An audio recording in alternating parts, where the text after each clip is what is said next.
6%, 7% 이렇게 또 돌파할 거다. 이미 철지난 10월달 얘기를 지금 반영시켜서 기사화하고 있기 때문에 그렇습니다. 이렇게 지금 주가는 계속적으로 상승 중에 있는 상황이다. 미국에서도 마찬가지 금리 인상을 단행할 수 있을까요? 항상 매스컴들은 후반영한다. 네, 안녕하세요. 반갑습니다. 이경민의 부동산 하이킥의 이경민입니다. 자, 2023년 10월부터 시장금리가 본격적으로 상승이 되면서 주택담보대출 금리까지 지속적 상승이 이어진 바 있었습니다.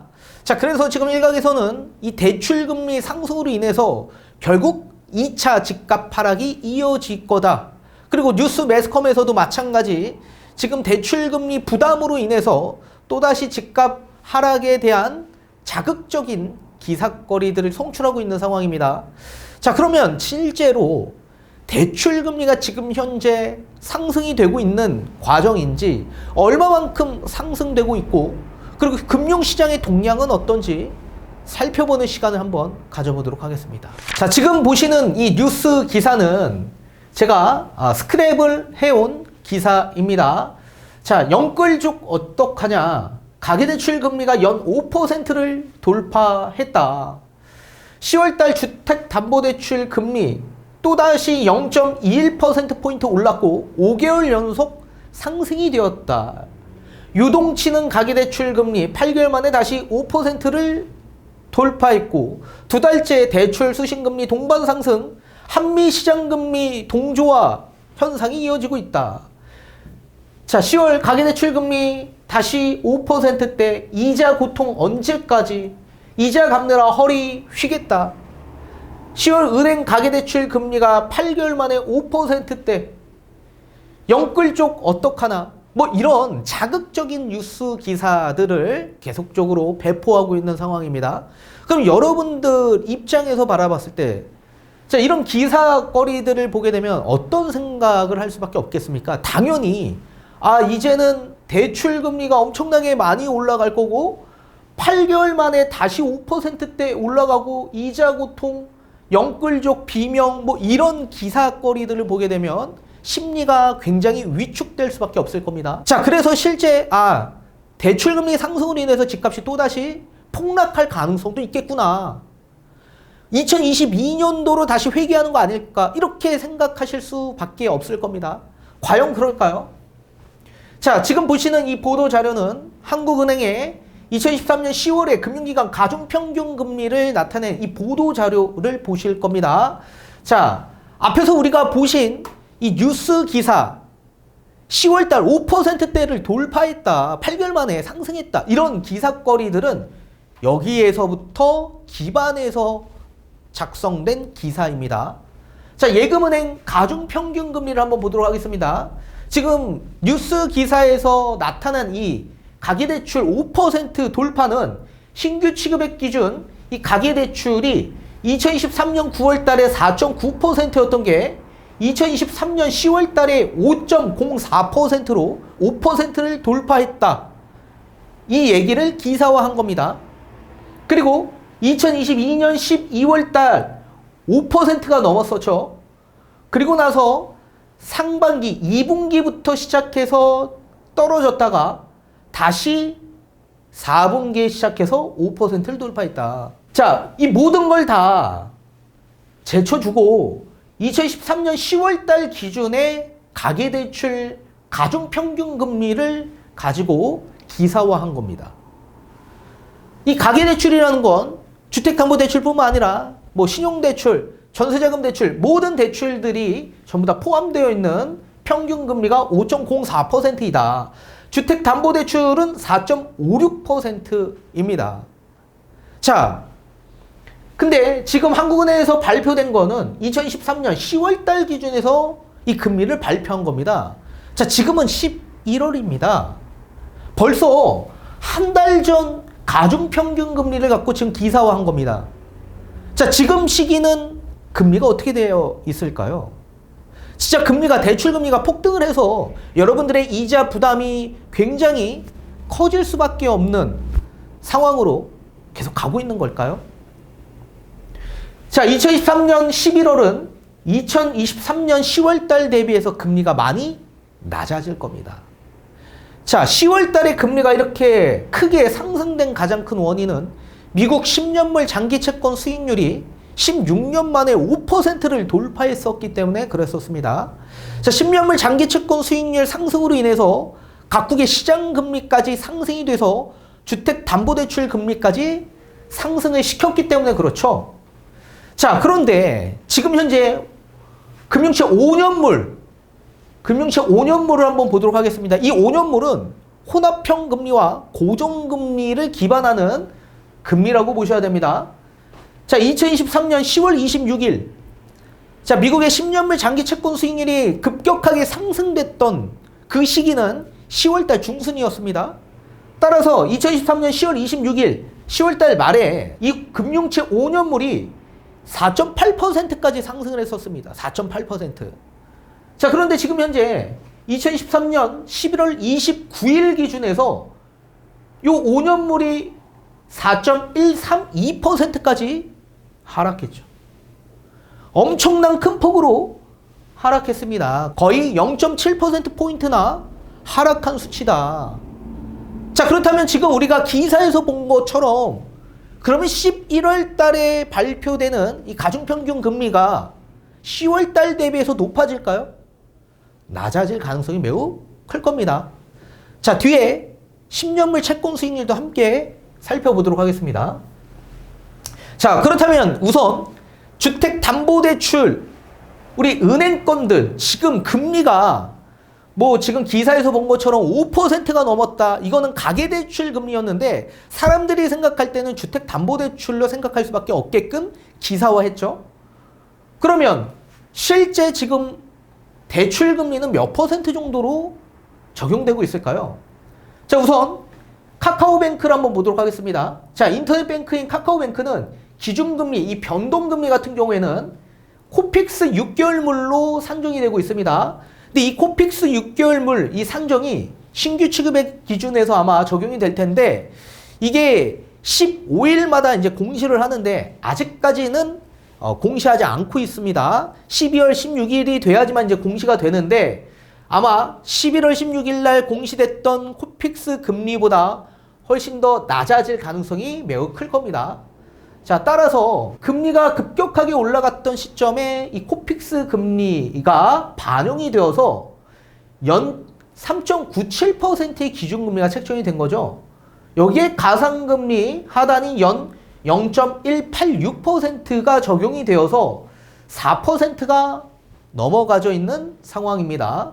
자, 이거는 우대 이율을 적용한 가상금리라고 보셔야 됩니다. 자, 그럼 반면에 혼합형 금리 중에 이 고정, 5년 고정을 한번 보도록 하겠습니다. 5년 동안 고정, 그 이후에 변동금리입니다. 자, 기준금리 연 4.275%입니다. 이 금융채 5년물로 산정하는 금리라고 보셔야 됩니다. 앞에서 우리가 본 것처럼. 자, 근데 가상금리가 연 마이너스 0.26%가 적용이 돼서 실제 대출금리는 3.9%로 하단이 4%가 깨져서 다시 3%로 재진입한 상황이다라고 보셔야 됩니다. 자, 카카오뱅크뿐만 아니라 지금 KB뱅크도 마찬가지입니다. 자, 국민은행의 이 변동금리 한번 보도록 하겠습니다. 이 변동금리 중에서도 대다수가 코픽스 금리로 이제 산정이 되지만 금융채 5년물로 기준하는 이 기준금리가 4.23%입니다. 그리고 우대금리, 가상금리 해서 최저금리가 3.92%로 적용받고 있습니다. 혼합형 금융채 5년물 산정되는 이 혼합형 금리를 보게 되면 기준금리가 4.23%, 그리고 가상금리 플러스 0.99, 우대금리 최대 마이너스 1.4%가 적용이 되면 최저금리가 3.82%로 산출이 됩니다. 따라서 지금 4%가 깨지고 지금 국민은행에서도 마찬가지 3.82%가 하단이 적용되고 있는 상황이다. 그래서 신용도가 어느 정도 좀 높은 분들은 하단 최저금리 3.8%로 적용받아서 담보대출 실행시킬 수 있다는 얘기입니다. 근데 지금 시장에서 나오고 있는 얘기는 뭡니까? 6%, 7% 이렇게 또 돌파할 거다. 이런 얘기들이 나오고 있는 거죠. 왜 이런 얘기들이 나올까요? 이미 철지난 10월달 얘기를 지금 반영시켜서 기사화하고 있기 때문에 그렇습니다. 자, 그렇다면 지금의 금융시장 동향은 어떤 형식으로 지금 바뀌어가고 있는지도 한번 살펴보도록 하겠습니다. 자, 금융위에서 발표되는 금융시장 동향 자료를 한번 보도록 하겠습니다.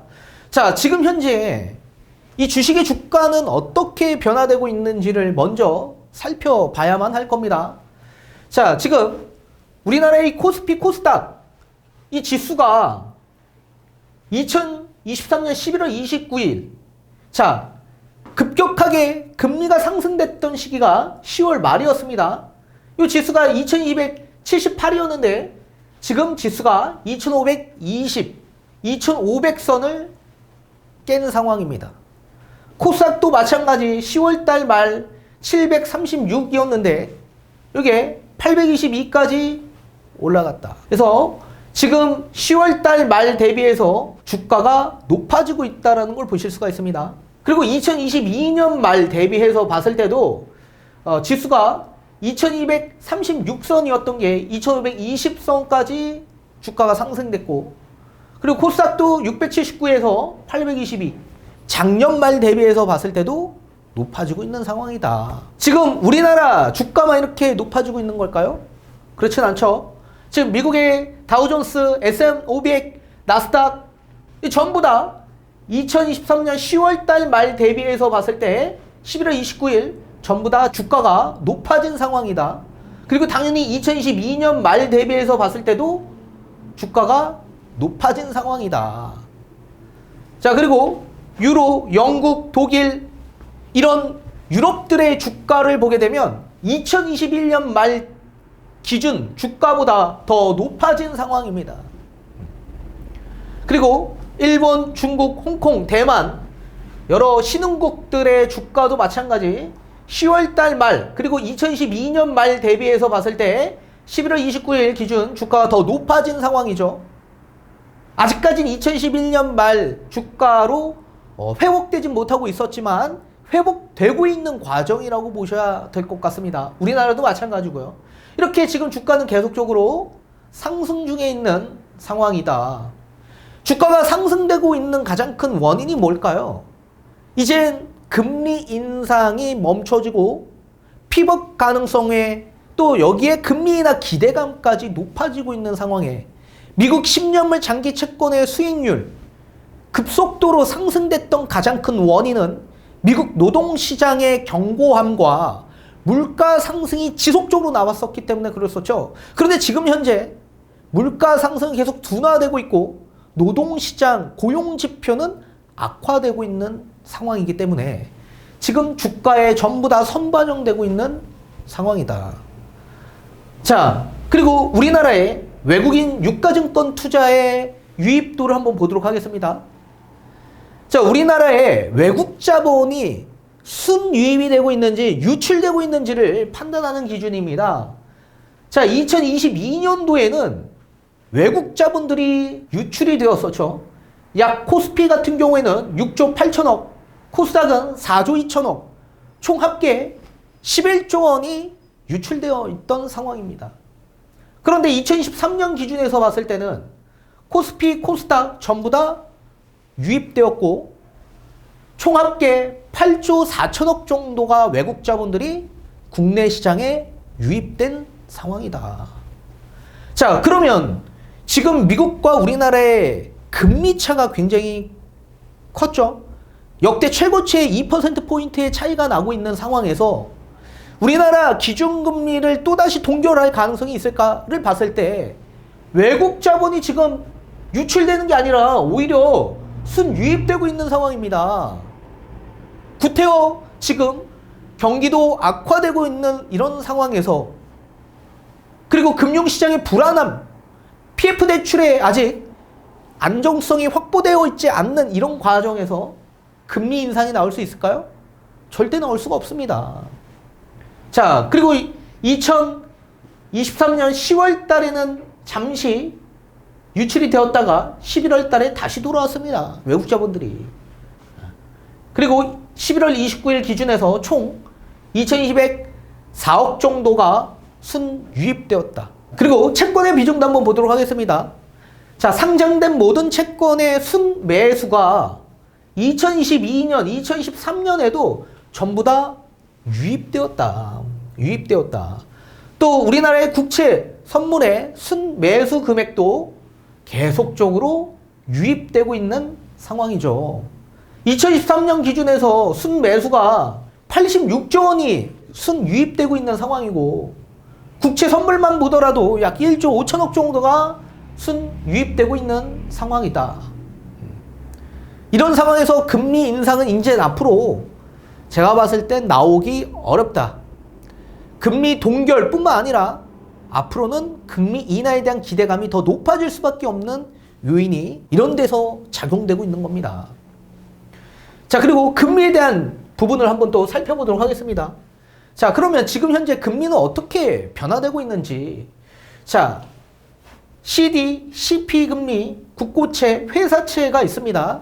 여러분들이 조금 더 알기 쉽게끔 풀어드리면, 요 CD는 은행이 자금이 필요할 때 자금을 조달해야만 하는데, 이 CD로 발행해서 조달을 합니다.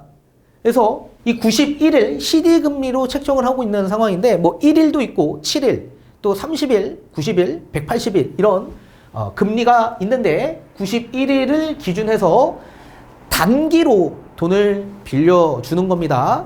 자, 그래서 은행이 자금을 조달하기 위한 금리가 CD 금리이다. 그래서 단기성 예금 증서라고 해서 요것도 ETF로도 투자할 수 있습니다. 그래서 예금인데, 정기 예금인데, 정기 예금은 남들한테 양도가 불가능하죠. 근데 요 CD ETF 같은 경우에는 중간에 양도도 가능하다. 자, 그리고 이 CP라는 건 기업 어음을 뜻하는 겁니다. 그래서 기업들이 자금 조달을 하기 위한 목적에서 이제 요 CP를 발행하죠. 자, 요 CP는 91일 기준에서 합니다. 그래서 요 CP는 회사채랑 좀 다른 개념인데, 회사채도 마찬가지 기업들이 자금을 조달하기 위해서 발행하는 채권이죠. 근데 이 회사채는 보통 3년 이상의 장기 자금을 조달하기 위한 목적에서 요 회사채를 발행하고, 단기성으로 자금 조달하기 위해서는 요 CP를 발행합니다. 요게 약간 차이가 있고, 국고채는 국가가 자금을 조달하기 위한 목적에서 발행하는 채권이라고 보셔야 될 것 같습니다. 자, 우선 이 CD 금리를 보게 되면, CD 금리가 10월달 말 대비해서 조금은 상승이 되어 있는 상태이죠. 0.02%포인트가 상승되어 있는 상황이고, 또 요 CP 같은 경우에는 그대로입니다. 4.31%. 자, 국고채 우리나라 3년물을 보게 되면 10월 말 4.09%였습니다. 10월 달에 미국 10년물 채권 수익률이 급격하게 높아지다 보니까 우리나라의 이 국고채도 높아지게 된 거죠. 근데 이게 지금 11월 29일 기준에서 3.5%로 낮아졌다. 자, 국고채 5년물도 마찬가지 4.2%의 10월 말 기준에서 11월 29일 3.58%로 낮아졌다. 자, 10년물도 4.33%였던 게 3.64%로 낮아졌다. 자, 회사채도 마찬가지 4.91에서 4.3%로 낮아졌고요. 자, 미국의 3개월물 단기 수익률이 금리가 5.38%였던 게 지금은 5.39%, 별 변동이 없고요. 10년물이 가장 중요한데, 이 10년물이 4.93%였습니다. 평균이.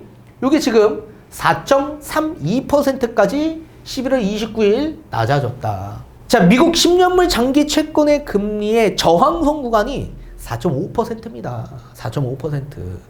따라서 그 금리 선이 깨지고 4.5%를 밑돌고 있다라는 얘기는 다시 안정적을 유지하고 있다라는 얘기입니다.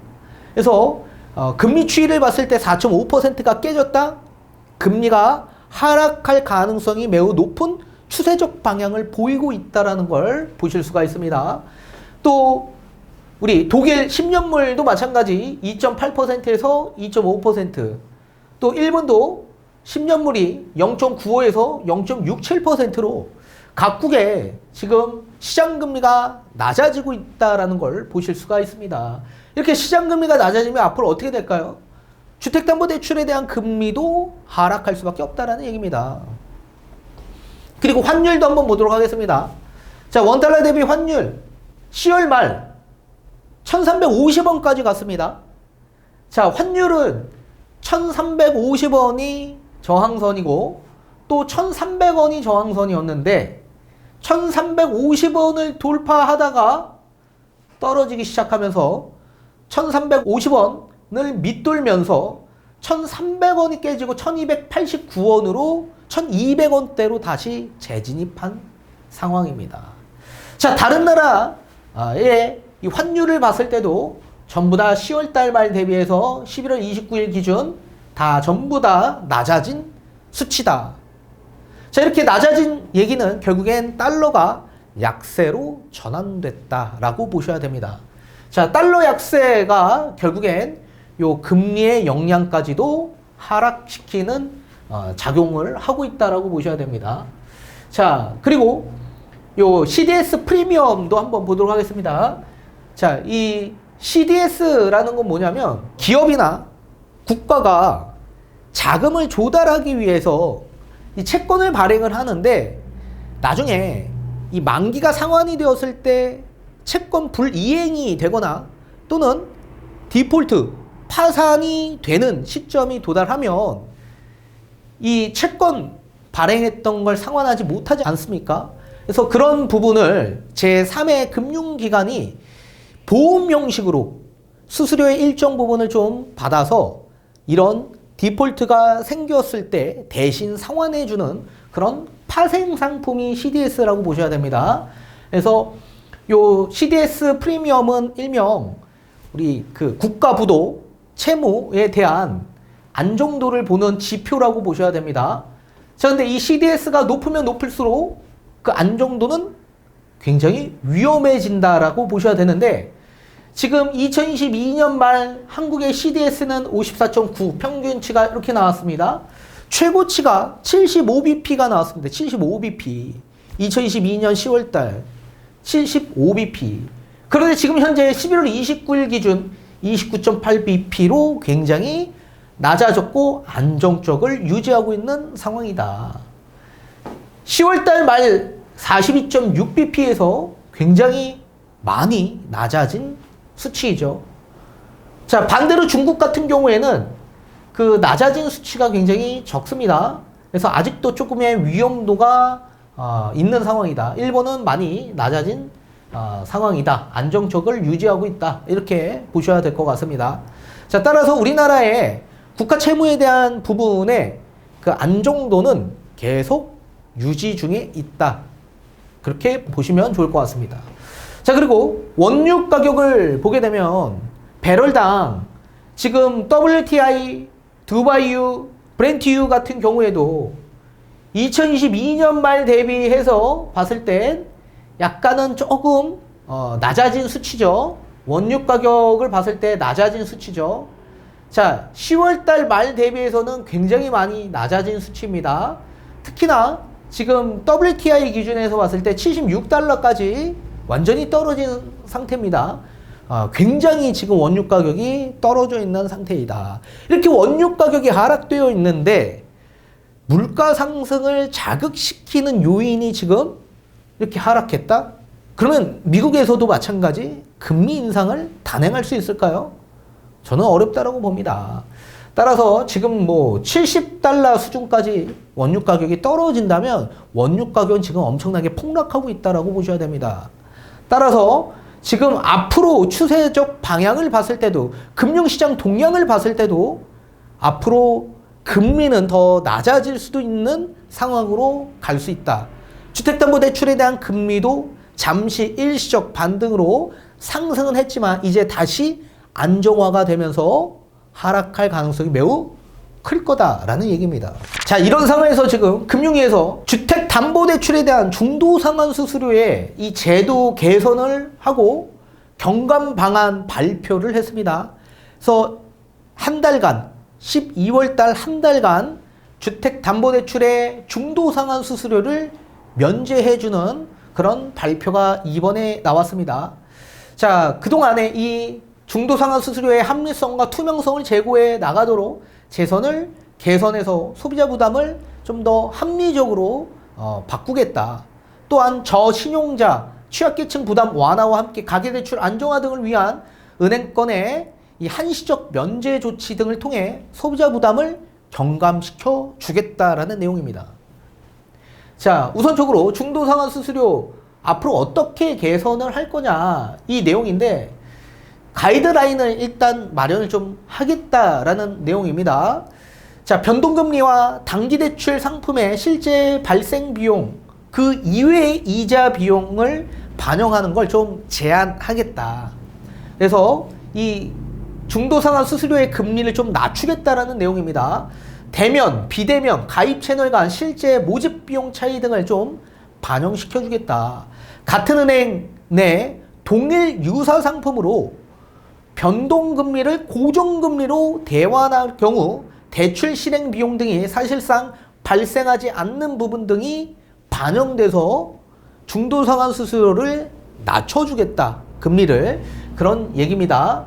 자, 그리고 6개 은행, 농협, 신한, 우리, 하나, 국민, 기업은행 이 6개의 은행은 가계대출 조기 상환 유도를 위해서 전체 가계대출에 대해 중도상환 수수료를 연말까지 한 달간 전부 면제해 주기로 했습니다.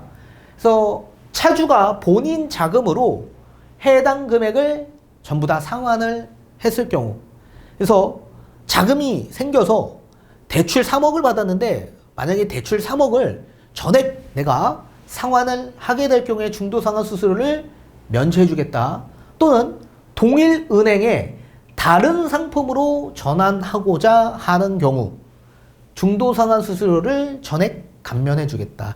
타 은행은 안 되고 같은 은행권끼리 대환대출을 하게 될 경우 중도상환 수수료를 한 달간 전액 면제, 감면해 주겠다. 자, 그리고 취약차주 중도상환 수수료를 지금 현재 한시적 면제로 프로그램이 작용되고 있습니다. 이걸 1년도 연장해서 25년 초까지 운영을 하겠다라는 내용입니다. 자, 이 저신용자 취약차주는 신용등급 기준에서 하위 30%에 포함되어 있는 차주를 뜻하는 겁니다. 자, 지금 2023년 1월, 2월 중에 시행을 했기 때문에 지금 이제 1년이 돼가고 있는 상황이고 여기에서 더 1년을 연장해서 25년 초까지 운영하겠다라는 내용입니다. 자, 따라서 앞에서 보신 것 같이 여러 기사들의 이 심리를 자극시키고 저하시킬 수 있는 부동산에 대한 심리 저하로 집값이 또다시 폭락할 가능성이 있다. 이렇게 시장을 오판하게끔 만드는 기사거리들. 그런 기사거리들을 믿고 여러분들 시장을 바라보면 무조건 실패할 가능성이 크다라는 얘기입니다. 또 여러 매스컴, 뉴스 기사, 그리고 그런 기사거리들을 반영해서 강의한 영상들, 그런 것들을 보고 이제 앞으로 철진한 얘기를 여러분들이 지금 시기에 금리가 엄청나게 폭등할 가능성이 매우 클 거다. 이제 앞으로 집값이 폭락할 가능성이 그럼 크겠네. 이렇게 생각한다는 얘기입니다. 따라서 제가 말씀해 드린 것처럼 항상 매스컴들은 후반영 한다. 후반영. 따라서 우리가 먼저 시장보다 움직이려면 앞으로 추세적 방향이 어떤 방향으로 흘러가는지를 예측하고 그리고 예견하고 그리고 함께 찾아보고 그리고 판단해야지 남들보다 빨리 시장에 대응하고 대처할 수 있을 겁니다.